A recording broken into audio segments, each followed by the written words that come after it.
ፓትርያርኩ ሊቀየሩ ነው።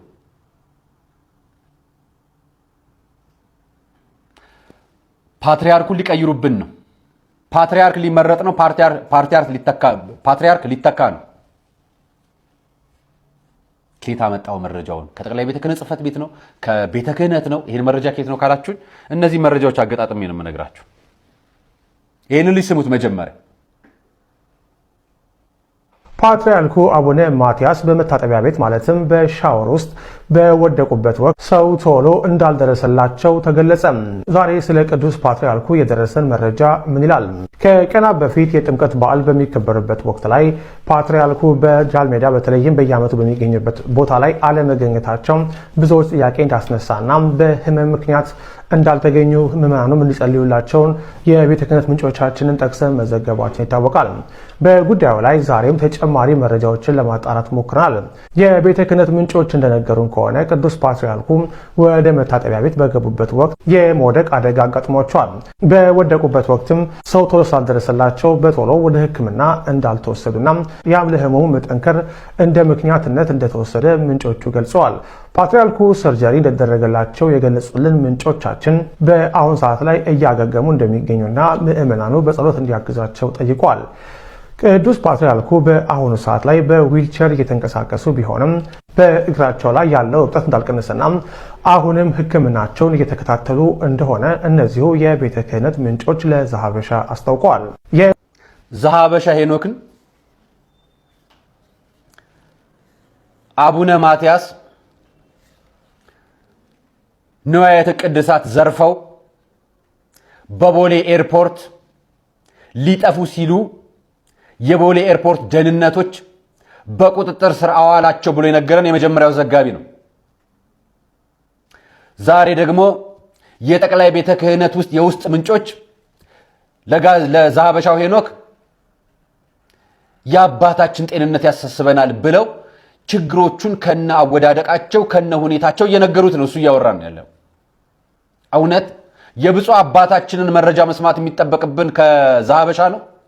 ዘረፉ፣ ሰረቁ፣ ፖሊስ ያዛቸው፣ ከቤተ ክርስቲያን ንዋያተ ቅድሳት ሊሰርቁ ነው ብሎ ከዘገበልን ሚዲያ እኔም ፖለቲካ ፕሮግራም በምሰራ ሰዓት ላይ በወቅቱ እንዲህ አይነት ዘገባ ሲዘገብ ያመመኝን ህመም አውቀዋል። ስለገዛ አባታችሁ ሌብነት፣ ስለገዛ አባታችሁ ስርቆሽ፣ ስለገዛ አባታችሁ ኃጢአትና በደል ከምረው ውሸት ተፈብርኮ ተሰብስቦ ሲሰራባችሁ እንዴት እንደሚያማችሁ ለገዛ አባታችሁ አጠገባችሁ ላሉ ይሰማችሁ። የገዛ አባታችሁን በደል ለኔ ብፁዕ አቡነ ማትያስ የገዛ አባቴ ናቸው። የቤተ ክርስቲያኔ ራስ አውራ ፓትርያርክ የአባቶቻችን አባት ናቸው። አሁን እሳቸው ላይ ነው ደጋግሞ አጀንዳ የሚሰራው። እሳቸው ላይ ነው ፕሮግራም እየተሰራ ያለው። ስለዚህ ልታደርጉ ያሰባችሁት ነገር አለ ማለት ነው። ያኔ ጦርነት ሳይጀምር በፊት እንከን ሳይመጣ በፊት ብፁዕ አቡነ ማትያስ ላይ የማጥላላት የቃላት ጦርነት ዘመቻ ተከፈተበት። ጦርነቱ ከመጀመሩ በፊት ቤተ ክህነት ላይ ነው ጦርነት የተጀመረው። ጦርነቱ ከመጀመሩ በፊት የቤተ ክርስቲያን ጉዳይ ነው አጀንዳ የሆነው። ዛሬ ፖለቲከኛው ሲታረቅ፣ ጦረኛው ተዋጊው ሲታረቅ፣ ቤተ ክህነት ነው ያልተታረቀው።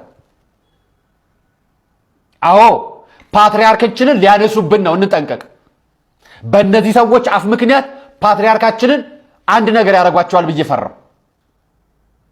ለምን እንዳልኩ ልንገራችሁ። ማርያማዊት የጻፈችውን መረጃ ላጋራችሁ። ማህበራዊ ሚዲያ ላይ ስለ ኦርቶዶክሳዊነት እየተቆጨች የምጽፍ እህታችን ነች።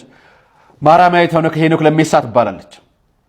በቅርብ ቀን የምንታዘባቸው ኩነቶች አሉ አለችና ጻፈችው። አንደኛ፣ ሁለተኛ፣ ሶስተኛ ብላለች። አንደኛ ያደረገችው በቅርብ ጊዜያት በተፈጥሮ ጉዳይ ቢሆን በሌላ ምክንያት ይሄዳሉ አሊያም እንደራስ ያስፈልጋቸዋል። ማንን? ብፁዕ አቡነ ማትያስ። በቃል አልተጻፈም፣ ነገር ግን መልእክቱ እንደራስ ያስፈልጋቸዋል አለች። በሚል ሲመት አይቀሬ ነው የሚል ነገር አለና ለስራ አስኪያጁ መጠነ ሰፊ የሆነ የሎቤት ስራ በይፋ ይጀምራል። ለብፁዕ አቡነ ሳይሮስ ማለቷል። በዚህ የጥቅም ድግስ ላይ ባለሀብቶች፣ ፖለቲከኞች፣ አንዳንድ የቤተ ክህነት ሰዎች እጃቸውን በማስገባት የሚዲያ የበላይነት ለመያዝ ይረባረባሉ አለች። በመጪዎቹ ቀናት በየማህበራዊ ገጹ የሚለቀቁ የፎቶ ፖለቲካዎችና የታቀዱ ፕሮፓጋንዳዎች የዚህ ሴራ አካል ናቸው አለች። ሁለተኛ አለች ለስራ አስኪያጁ ሽፋን የሚሰጡ ወይንም ደግሞ ዋናውን ጉዳይ በማድበስበስ ምዕመኑን ግራ የሚያጋቡ ጋዜጠኞች፣ ዩቲዩበሮችና ቲክቶከሮች በልዩ ሁኔታ ተመልምለዋል። ለነዚህ ወገኖች ከጠቅላይ ቤተ ክህነት የሚሰጥ የእውቅና ደብዳቤና ልዩ ልዩ ጥቅማ ጥቅሞች ሲበተኑ የምናይ ይሆናል በቅርብ ጊዜ። እኛን ይጨምራል። እሺ እያመመኝ ነው ማነብላችሁ። ሶስተኛ ከምዕመንነት በላይ መታየት ለሚፈልጉ ቲክቶከሮች ያለምንም የአብነት ትምህርት ዝግጅትና የቤተ ክርስቲያን ስርዓት የዲያቆንነት ማዕረግ ይታደላል። የክህነቱ መስፈርት የሚያሟሉ ግለሰቦች በቅርቡ ዲያቆን እከሌ እየተባሉ የቤተ ክርስቲያኒቱን ክብር ተከናንበው ለክፉ ዓላማቸው ሲሰማሩ እናያለን። እነዚህን መረጃዎች አምነዋለሁ ከምለው የተላከ ነው ብላ ለጠፈችው። ዘሐበሻው ሄኖክ የብፁዕ አባታችን ብፁዕ ወቅዱስ አቡነ ማትያስን አወዳደቅ፣ አስተራረፍ፣ መዘግየት፣ ሕክምና፣ የእግራቸውን ንብጠት የሚነግረው የቤተ ክህነት ሰዎች አሉት። ማርያማዊት እሱ ስለ አወዳደቅ ስለ ህመማቸው ነው እየነገረን ያለው። ስለዚህ ማይንድ ሴት እየተሰራብን ነው ብለን እናስብ። ኮንስፓይረሲ እየሰራችሁ ከሆነ እኛም ኮንስፓይረሲውን እንተንት ነው።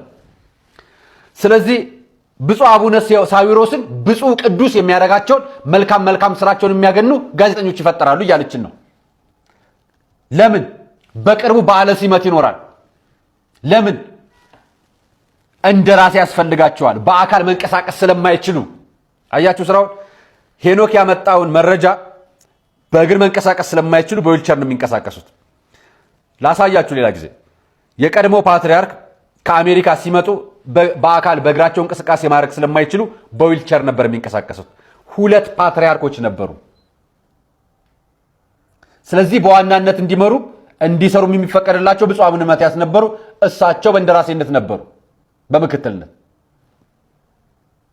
አሁን ደግሞ ብፁዕ አቡነ ማትያስ 400 ሚሊዮን ብር የተመደበለት እስረኛ የማስፈታት በቤተ ክርስቲያንና በሽፍቶች መካከል ያለ ውንብድና ነው ይዤ የመቸላችሁ የመጣሁት። እቺ ፎቶ አያችኋት? አጸደ ማርያም ትባላለች። ስውሯ ማርያም ገዳምን የገዛቻት ተብላ በአደባባይ የታማችን በአደባባይ የነመገርናትም ነች። ከብፁዕ አቡነ ቀለሜንጦስ ጋር በአጠቃላይ በዚህ ጉዳይ ላይ በአደባባይ መረጃ ቀበለናቸው። በአደባባይ መረጃ ነገራቸው። ሀገረ ስብከቱ ሊቀ ጳጳሱን ጭምር የከሰሰበትን መግለጫ አውጥቷል። ቤተክርስቲያን ላይ ያለው አጀንዳ ከፈለጋችሁ እናሳያችኋለን።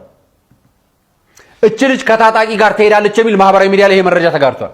አንዴ በፋኖ በኩል ከፋኖ ጋር ነኝ፣ አንዴ በመከላከያ በኩል ከመከላከያ ነኝ፣ አንዴ መከላከያ ብቻ ሳይሆን የመከላከያ ከፍተኛው ኃይሎች ጋር ከኔ ጋር ናቸው፣ የአዲስ አበባ ኮሚሽኖች ከኔ ጋር ናቸው፣ የኦሮሚያ የክልሉ ፕሬዝዳንት ከኔ ጋር ናቸው በሚል በ3 ተቋማት ላይ የሚደረግ ትልቅ ሸፍጥ ነው። ትልቅ ውንብድና በቤተ ክርስቲያን ስም የሚደረግ ነው። ግን ፋኖ ጋር ለማስተያየት ይሄ ፎቶ ይጠቀሙታል ራሳቸው።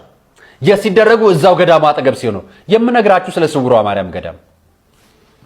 ስውሯ ማርያም ገዳም እኔ በሄድኩ ሰዓት ላይ ከ250 እስከ 300 መኪና ድረስ ነበር የሚሄደው።